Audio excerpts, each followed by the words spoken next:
Vous avez décidé de vous faire opérer d'une rhinoplastie et vous avez fixé une date opératoire.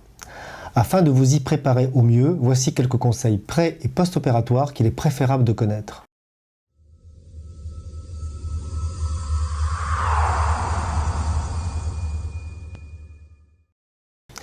Qu'est-il nécessaire de faire ou de ne pas faire avant l'intervention? Il est conseillé de réduire ou d'arrêter sa consommation tabagique pour favoriser la cicatrisation. Il faut proscrire toute utilisation de drogue ou de stupéfiants qui pourrait compromettre de façon grave le résultat final.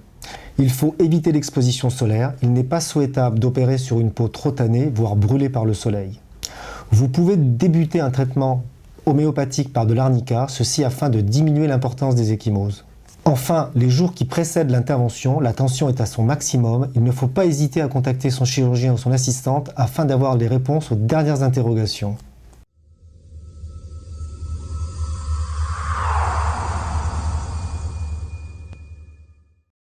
À la sortie d'hospitalisation, il est souhaitable de se faire raccompagner par une tierce personne. Il n'est pas possible de reprendre son véhicule, il est possible de reprendre un train. L'avion est contre-indiqué pendant les 10 jours qui suivent l'intervention. L'œdème facial et les ecchymoses sont à leur maximum le lendemain et le surlendemain de l'intervention. Ceci est avant tout inconfortable, en aucun cas douloureux. Vous devez rester au repos, dans une position légèrement surélevée, et placer des compresses d'eau glacée tout autour des yeux afin de diminuer rapidement les œdèmes. Ces œdèmes peuvent parfois descendre progressivement sur les joues, donnant un aspect de hamster. Ceci n'est pas inquiétant.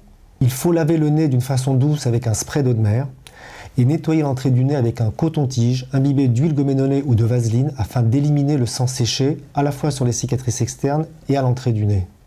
Il est normal d'avoir la sensation d'être enrhumé et d'avoir le nez bouché. Le nez peut continuer à saigner les 3-4 jours qui suivent l'intervention. Pour autant, vous devez contacter votre chirurgien si vous présentez des céphalées très violentes, une fièvre supérieure à 38,5 ou si le nez saigne de façon abondante. Il ne faut pas vous inquiéter ni de la position de la pointe, ni de certaines asymétries. Tout ceci se repositionnera spontanément dans les semaines qui suivront l'intervention.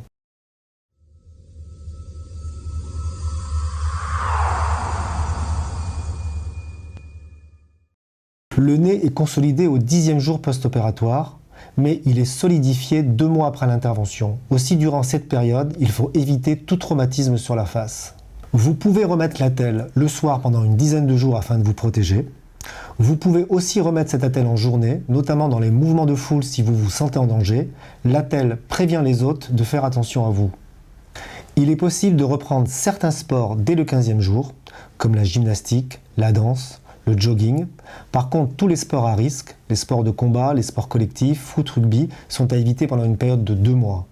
Il faut proscrire totalement l'exposition solaire pendant une durée de 15 jours et vous protéger par un écran total tant que persistent des ecchymoses et des rougeurs, ceci afin d'éviter de pigmenter la peau. À partir du 15e jour, vous pouvez vous réexposer en ne protégeant que les cicatrices externes jusqu'à une période de 2 mois. Il faudra absolument éviter les atmosphères chaudes. UV, hammam, sauna, ceci afin de ne pas augmenter l'œdème. Si le nez reste gonflé, vous pouvez apposer directement sur le nez des compresses d'eau fraîche, mais aussi tout simplement le comprimer à l'aide d'un petit pansement adhésif.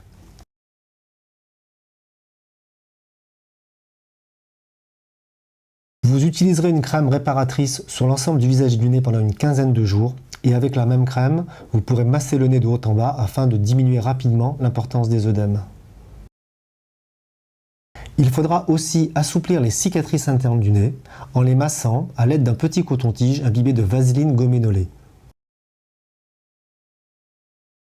Enfin, il est nécessaire de vous présenter à tous les contrôles post-opératoires. Si vous ne pouvez pas le faire, au moins nous envoyer des photos par email, ceci afin de contrôler le processus de cicatrisation.